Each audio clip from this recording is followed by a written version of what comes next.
5,000 new regulations and growing. And today we see on the newspaper or the TV, whatever it's called, that there's going to be more regulations. Now YouTube's banned and all sorts of websites are going to be filtered by the government and we're going to have more and more regulations. But of course, the problem with this is that's not what the book said to do. Australia's regulation crisis, have we gone too far? Australia, the land of beaches, barbecues, kangaroos, and paperwork. We want to build a shed, there's probably a permit. We want to fly a drone, there's regulation. We want to start a business, grab a coffee, and you'll be filling out forms until Christmas. So here's today's question. Why is Australia so heavily regulated? Is it because government wants to protect us? Or are we slowly becoming one of the world's most regulated democracies on earth without even noticing it? Let's unpack it. What does regulated even mean? Being regulated simply means government creates rules that tells individuals and businesses what they can and can't do. Some regulations are obvious. Road rules, food safety, building standards. Nobody wants dodgy electricians wiring houses with sticky tape. Those regulations save lives. But Australia also regulates areas like employment, banking, advertising, financial advice, environmental approvals, firearms, data privacy, online platforms, workplace safety, consumer protection, and digital ID, something that I've been discussing in videos lately. In fact, many economists argue Australia's regulatory framework has become increasingly complex over the past few decades. Governments regularly add new rules, but far fewer old ones are removed, according to the Productivity and Commission Assets. Why did Australia become this way? There isn't one single reason. It's more like layers added over hundreds of years. We have inherited British law. Australia's legal system came from Britain. The Brits love rules, queue here, stand here, don't look at the king's swans. So Australia started with a pretty structured legal system. Australians generally trust government. Well, that's pretty debatable. Compared with many countries, Australians have traditionally expected governments to solve problems. For example, bushfires, new laws, financial crisis, new regulations, scams, new regulator, data breach, more legislation. Even crises usually creates another layer of regulation. The problem, very few layers ever disappear. The good side of regulation. Now, before anyone starts typing, this bloke wants Mad Max, no, regulation absolutely has benefits. Australia consistently ranks highly in areas such as food safety, banking stability, workplace safety, consumer protection. Our banking system survived the global financial crisis better than many countries. Australian consumer laws are among the strongest in the world.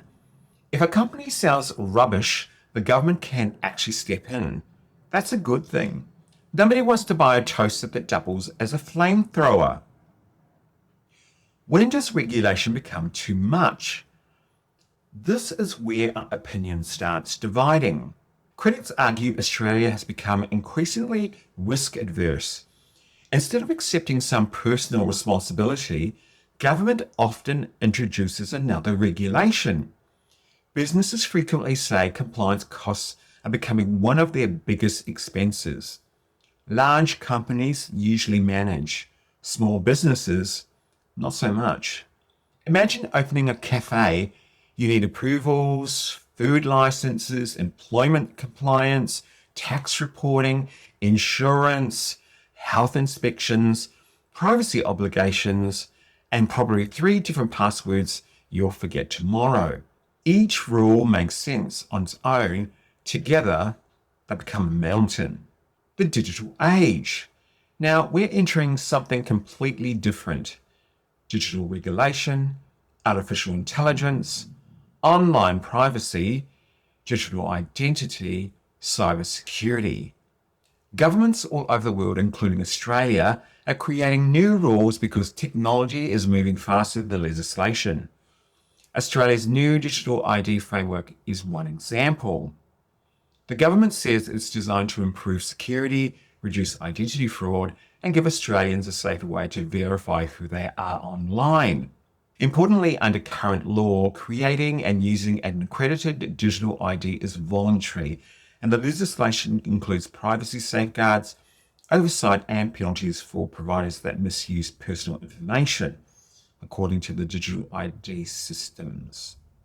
Supporters say that's exactly what's needed in a digital economy. Critics, however, worry about mission creep, whether systems introduced for convenience today could be expanded over time in ways that reduce privacy or increase government and corporate data collection. Those concerns are part of an ongoing public debate rather than an establishing fact. Why Australians are asking more questions? I think something interesting has changed. 10 years ago, most Australians probably didn't care much about regulation.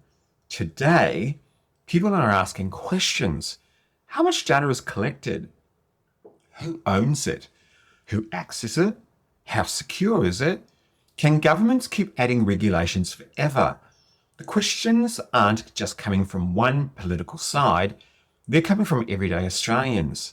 Trust isn't automatic anymore. It has to be earned. The bigger picture. Here's the fascinating part. History shows governments really wake up one morning and decide, let's regulate absolutely everything. It usually happens gradually. One new law, one new agency, one new reporting requirement, one more digital system. Each one often has a reasonable purpose of its own. The debate isn't whether regulation is good or bad, it's about where the balance should be and how much regulation protects freedom. And at what point does regulation begin limiting it? Australia remains one of the safest, most stable democracies in the world. Strong institutions, independent courts, and the rule of law that helped build that. But every generation inherits the responsibility of asking an important question. Who decides where that line is? Because freedom isn't only protected by elections, it's protected when ordinary people stay curious, when they ask respectful questions, when they understand the laws that shape their lives, whether you believe Australia needs more regulation or less. The conversation itself matters, because history has taught us one thing. Big changes really happen overnight. They happen one policy, one regulation, and one decision at a time. So here's my question for you. Do you think Australia has found the right balance between freedom and regulation, or are we slowly becoming over-regulated? Drop your thoughts in the comment. I'd genuinely love to hear where you stand. If you enjoyed this No BS breakdown, give the video a thumbs up, subscribe, and share it with a mate. Until next time, stay safe, stay curious, and remember, question everything. Cheers, legends.